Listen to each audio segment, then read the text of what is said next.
ating vlog today. Tayo po ay mag-vlog at tayo mag-review ng ating Powerhouse 9500E DST. So ito pong Powerhouse ay diesel, engine silent, air-cooled.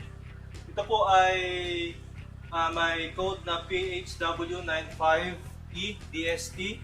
So Powerhouse 9500E diesel silent type ng Powerhouse. So makikita po natin dito, ito po ay fully set up na siya, may langis na, may oil, and ito po ay ipapadala natin kay Sir Gilbert Agaas ng sa kanyang tindahan, sa kanyang trading company sa QC. So ito po ay for deliver lang sa QC, pero dadalhin sa probinsya.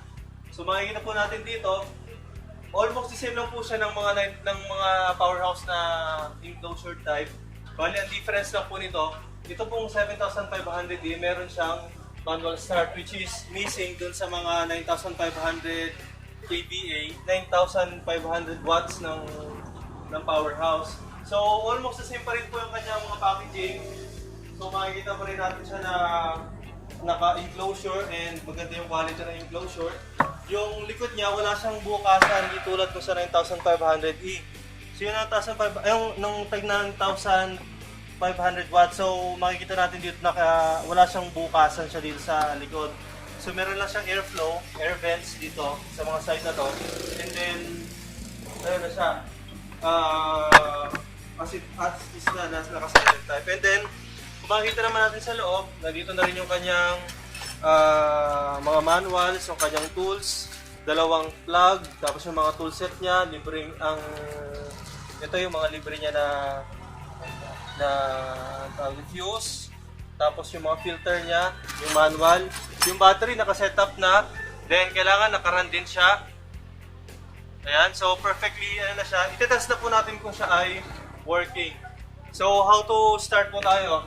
Muna, siguro din na nakakabit yung mga batteries, yung positive and negative, and then i-on natin.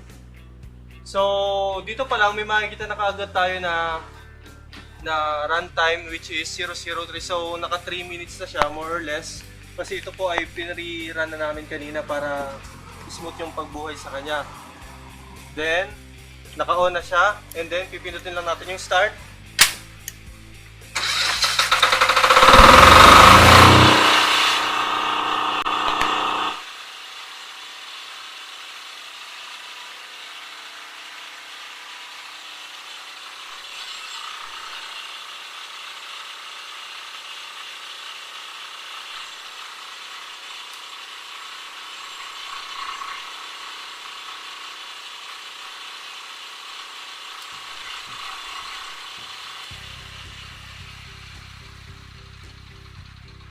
So ayan po, chinek lang natin yung integrity o yung kanyang connection kung siya ay connected ba siya, kung may nag-output ba siya. Kasi kung hindi natin ma-check yan, baka mamaya pagdating sa ating mga kliyente, doon pa tayo magka-problema. So ngayon, paano siya i-manual start? So ito lang naman po yan.